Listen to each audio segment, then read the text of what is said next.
आपका ABP news पर। मैं हूं आपके साथ शिरीन। शाम के 6 बज रहे हैं और अब वक्त हो गया है 5 राज्यों के सबसे बड़े चुनावी शो ऐलाने जंग का। देखिए, आज मिजोरम के साथ ही छत्तीसगढ़ में पहले चरण के लिए वोटिंग हो रही है और मिजोरम में 76% जो है वो वोटिंग हुई है। तो छत्तीसगढ़ की अगर हम बात करें तो यहाँ पर 5 बजे तक की जो रिपोर्ट सामने आई है उसमें 71% वोटिंग हुई है। छत्तीसगढ़ में अभी फाइनल आंकड़ा सामने नहीं आया है। पिछली बार 77% वोटिंग हुई थी और इस बार कमोबेश उसी के आसपास का आंकड़ा रह सकता है। सवाल यह है कि इससे किसे नफा है और किसे नुकसान। लोकतंत्र की ये बेहद खूबसूरत तस्वीर आई है छत्तीसगढ़ के दंतेवाड़ा से।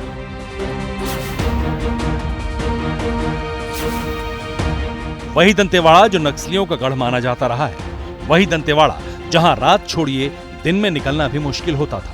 आज वहां लोकतंत्र मुस्कुरा रहा है। एबीपी न्यूज की रिपोर्टर रविकांत जिस बूथ पर पहुंचे, वहां वोट डालने वालों का फूल माला से स्वागत किया गया और लंबी लाइन में खड़े होकर लोग अपनी बारी का इंतजार करते नजर आए। काम काज विकास के लिए वोट देते हैं। हम फर्स्ट बार आए हैं यहाँ वोट देने और दंतेवाड़ा का विकास होना चाहिए, इसलिए हम वोट देने आए। अपना काम है, नाम पर नहीं है। अपना काम है, अपना ड्यूटी है, अपना कर्तव्य मतलब यूज करना। खास बात ये रही कि सुबह से ही बूथों पर महिला वोटर्स की भीड़ दिखी। उम्र का बंधन भी लोकतंत्र के सबसे बड़े पर्व में हिस्सा लेने से रोक नहीं पाया। अब ये तस्वीर देखिए जो जगदलपुर से आई है। एबीपी न्यूज के रिपोर्टर ज्ञानेंद्र तिवारी जब इस बूथ पर रिपोर्टिंग के लिए पहुंचे तो वोटर्स की लंबी लाइन थी। ये देखिए, ये कतार, ये पूरी कतार महिलाओं की हैं। क्या सोच कर आई हैं आप वोट करने? कोई परेशानी आपको भी होगी? जी, परेशानी है। मतलब यहाँ पे डॉक्टरों की कमी है। डॉक्टरों की कमी है। आपको क्या लगता है किन मुद्दों के आधार पर वोट करने पहुंचती हैं? एक और है कि जहाँ यहाँ पर ट्रांसपोर्ट फैसिलिटी ज़्यादा नहीं है। बाय रोड हम बस से जाते हैं या एक फ्लाइट तो शुरू हुई है, तो वो पर्टिकुलर डेज में है। यहाँ से रायपुर और जो वाइजेक के लिए अभी रिसेंटली स्टार्ट हुई है, बट आई डोंट नो कि स्टार्ट हुई है कि नहीं। हैदराबाद है एंड बस यही है, मतलब ज़्यादा फैसिलिटी नहीं है यहाँ पर। उधर बस्तर जो कि आदिवासी बहुल इलाका है, वहाँ एबीपी न्यूज की रिपोर्टर मधिया खान थी। बड़ी संख्या में आदिवासी महिलाएं छोटे छोटे बच्चों के साथ लोकतंत्र के उत्सव का हिस्सा बनने पहुंची थी। छत्तीसगढ़ की 90 में से 20 सीटों पर वोटिंग हो गई। पिछली बार यानी 2018 में इन सीटों पर 77% वोटिंग हुई थी।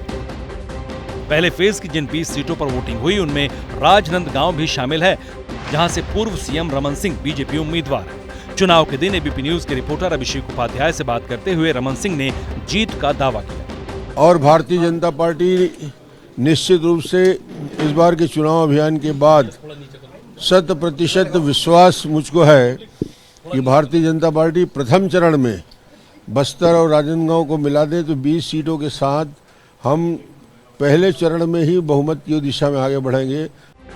2018 के चुनाव में इन 20 सीटों में से 17 सीटें कांग्रेस ने जीती थी। बीजेपी को महज 2 सीटें मिली थी और एक अन्य के खाते में गई। कांग्रेस इस बार भी जीत का दावा कर रही है। लोग प्रभावित हैं और इसी कारण से मतदान का प्रतिशत भी बढ़ेगा और फर्स्ट टाइम वोटर भी बढ़ चढ़कर हिस्सा ले रहे हैं।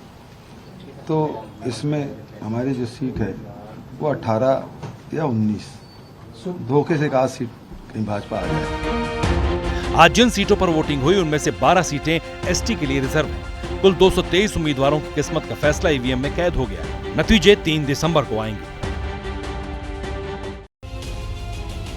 तो छत्तीसगढ़ में पहले चरण का मतदान जो है वो पूरी तरीके से देखिए संपन्न हो गया है और आज 9 जिलों की 20 सीटों पर मतदान हुआ है। आपको कुछ दिलचस्प आंकड़े दिखाते हैं। छत्तीसगढ़ में पहले चरण की वोटिंग किस तरीके से समय के साथ साथ ये परसेंटेज बढ़ता चला गया। देखिए, सुबह 9 बजे तक 10% मतदान हुआ है, 11 बजे तक 23%, 1 बजे 45% मतदान हुआ, 3 बजे तक 59% और उसके बाद ये 5 बजे तक 71% मतदान हुआ है।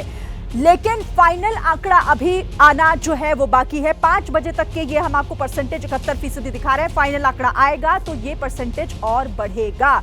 और इसी के साथ देखिए, छत्तीसगढ़ की सियासत में महादेव विवाद ने किस तरीके से मुख्यमंत्री की मुश्किलें जो है वो बढ़ा दी हैं, लेकिन भूपेश बघेल को बैकफुट पर ला दिया है। बघेल जहां जा रहे हैं वहीं सफाई देते हुए दिखाई दे रहे हैं, जबकि बीजेपी के नेता लगातार हमलावर हैं उन पर। आज पीएम ने फिर से मुख्यमंत्री बघेल पर हमला किया है। 30% कक्का खुलेआम सट्टा। ये 30% कक्का खुलेआम सट्टा चला रहे।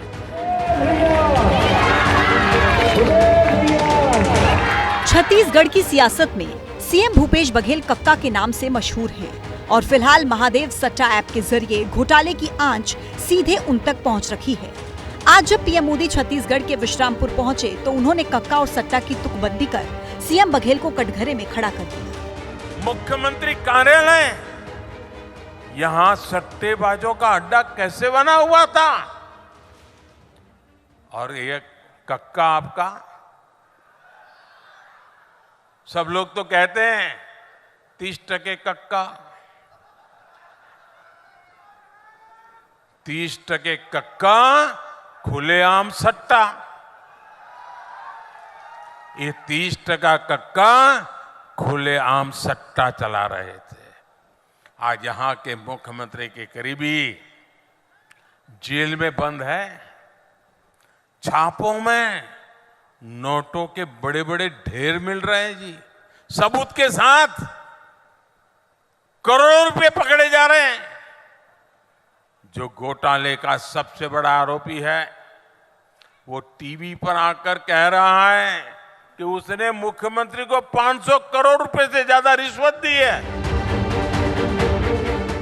जिस वक्त पीएम मोदी विश्रामपुर में दूसरे फेज का प्रचार कर रहे थे, उस वक्त छत्तीसगढ़ में पहले फेज का मतदान चल रहा था, जिसमें पूर्व सीएम रमन सिंह की किस्मत भी दांव पर लगी है। लेकिन फिलहाल वो सीएम बघेल को सियासी घाव देने का कोई मौका नहीं छोड़ रहे।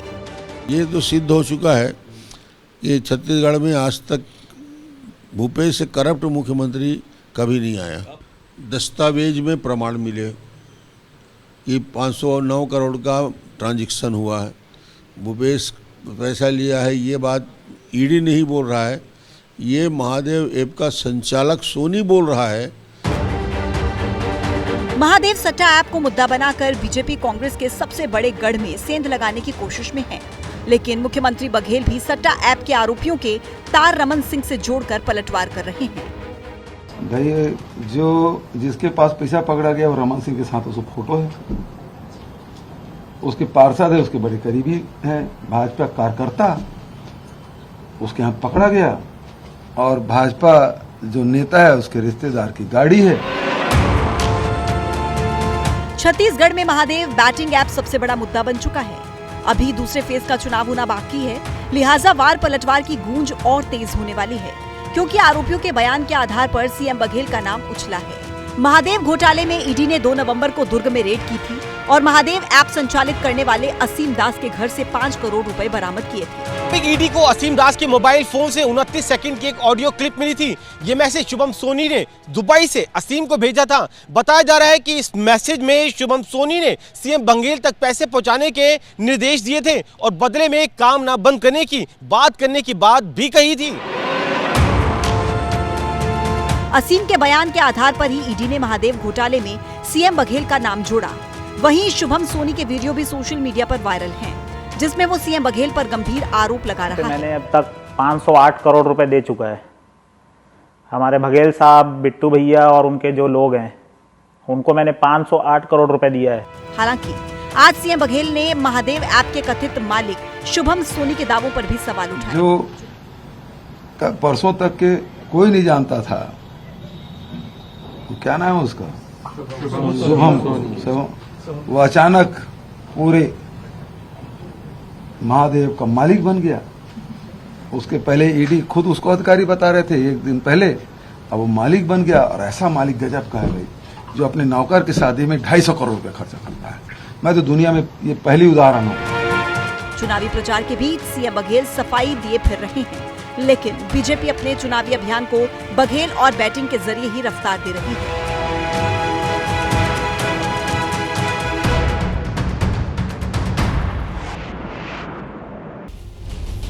और छत्तीसगढ़ के बाद अब बात राजस्थान की, जहां नामांकन खत्म होने के साथ ही बागियों को मनाने का काम जो है वो शुरू हो गया है। करीब 2 दर्जन सीटों पर बीजेपी और लगभग इतनी ही सीटों पर कांग्रेस के बागी उम्मीदवार हैं। बीजेपी में दिग्गजों के खिलाफ बागी उम्मीदवारों ने ताल ठोक रखी।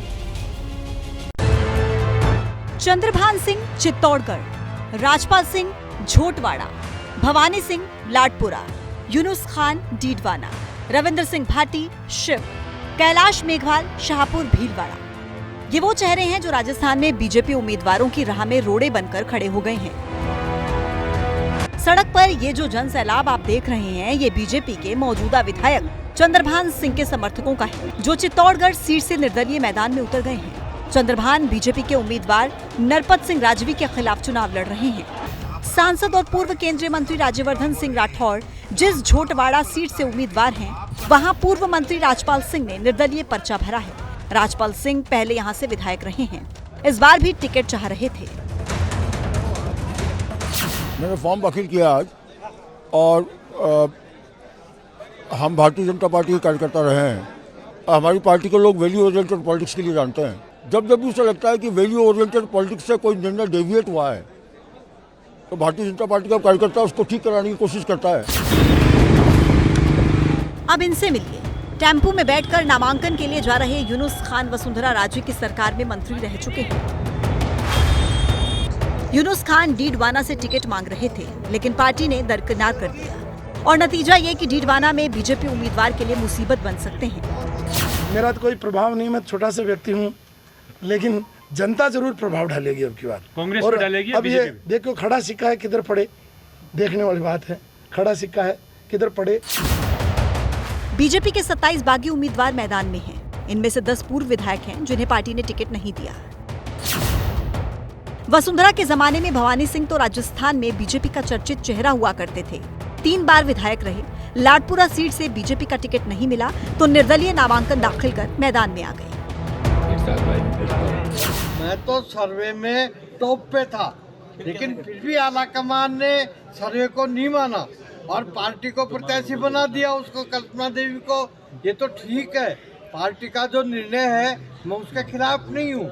ये लाडपुरा की जनता की भावनाओं का आदर करते हुए नेताजी आज मैंने निर्दलीय प्रत्याशी का नामांकन दाखिल कर दिया। शाहपुरा सीट से बीजेपी ने मौजूदा विधायक और पूर्व स्पीकर कैलाश मेघवाल का टिकट काटा तो बीजेपी उम्मीदवार को चुनौती देने निर्दलीय मैदान में उतर गए।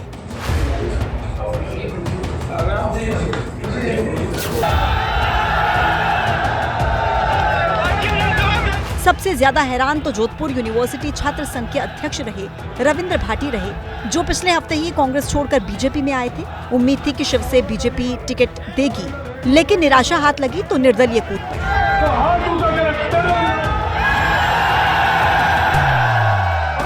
हजारों की भीड़ के साथ कल उन्होंने शक्ति प्रदर्शन किया। राजनीति के जानकार ये मान रहे हैं कि बागी बीजेपी के लिए खतरे की घंटी है। बीजेपी भी एक नया प्रयोग करने जा रही है। बीजेपी का भी मानना है शायद कि हमको किसी लोकल चेहरे के दबाव में नहीं आना। माहौल धीरे धीरे ये बनता गया कि वसुंधरा राजे साइड की जा रही हैं, फिर उसमें जो बाकी खड़े होंगे, निर्दलीय खड़े होंगे, वो कहीं ना कहीं क्या कहते हैं पार्टियों का खराब करेंगे। फिलहाल अभी उम्मीदवारों के नाम वापस लेने का मौका है और बताया जा रहा है कि बीजेपी डैमेज कंट्रोल में जुट गई है। पार्टी से बगावत कर चुनाव लड़ रहे बागी उम्मीदवारों को लेकर भले ही भाजपा सार्वजनिक रूप से उन्हें नजरअंदाज कर रही हो, लेकिन बागी उम्मीदवार भाजपा का अंकगणित बिगाड़ सकते हैं। यही कारण है कि भारतीय जनता पार्टी का आला कमान इस समय डैमेज कंट्रोल में जुट गया है। देखिए, मध्य प्रदेश की राजनीति में कल से खाली गुलदस्ते का मामला काफी जो है वो चर्चा में बना हुआ है, लेकिन आखिर ये पूरा मामला क्या है आप जानेंगे तो हैरान रह जाएंगे। सोशल मीडिया पर यह वीडियो तेजी से वायरल हो रहा है।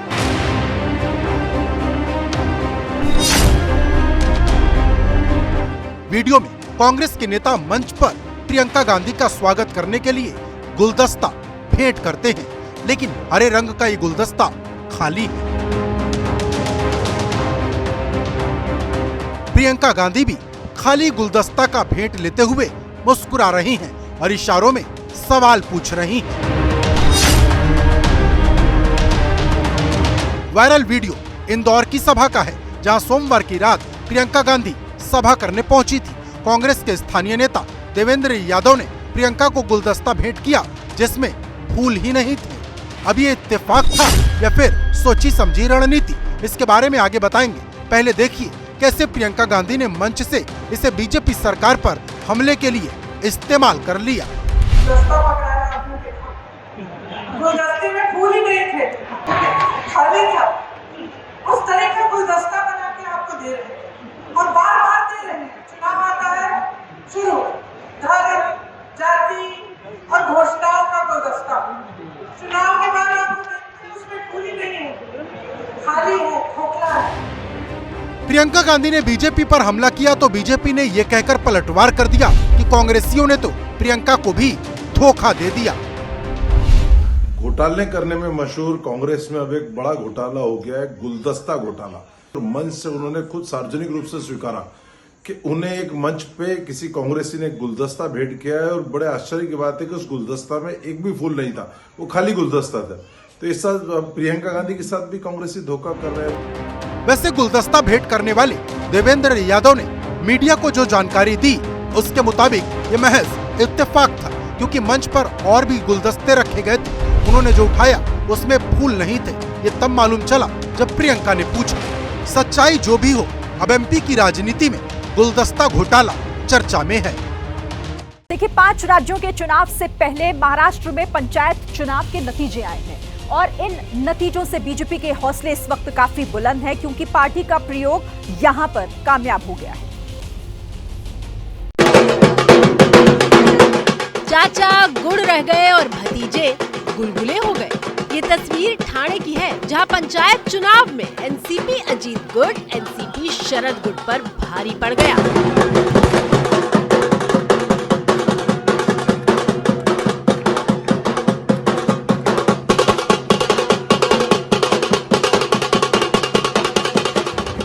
महाराष्ट्र की सियासी पिक्चर ने बीजेपी के फॉर्मूले पर मोहर लगा दी। उद्धव गुट और शरद गुट के मुकाबले शिंदे गुट और अजीत गुट को डबल सीट मिली है। तो वहीं महाराष्ट्र पंचायत चुनाव में बीजेपी सबसे बड़ी पार्टी के रूप में सामने आई है। 2359 ग्राम पंचायत में बीजेपी को करीब 700, एनसीपी अजीत गुट को करीब 400, शिवसेना शिंदे को करीब 250, एनसीपी शरद गुट को करीब 200 और शिवसेना उद्धव को 100 से ज्यादा सीट मिली है। लेकिन सवाल है कि क्या महाराष्ट्र का ये मिजाज 5 राज्यों में भी असर डालेगा। हालांकि बीजेपी 2 कदम आगे बढ़ते हुए इसे लोकसभा चुनाव का टीजर बता रही है। मोदी जी का जादू, मोदी जी की सच्चाई, हमारे प्रधानमंत्री जी का कार्य ऐतिहासिक है। 350 सीटों के साथ हम लोग लोकसभा जीतेंगे। तीसरी बार हमारे यशस्वी प्रधानमंत्री मोदी जी बनेंगे। आने वाला लोकसभा चुनाव महाराष्ट्र में केवल और केवल आदरणीय नरेंद्र मोदी जी की जादू चलेगी।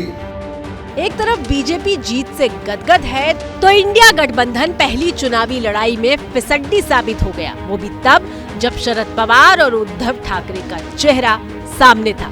महाराष्ट्र में अगले साल लोकसभा और विधानसभा दोनों ही चुनाव होने हैं।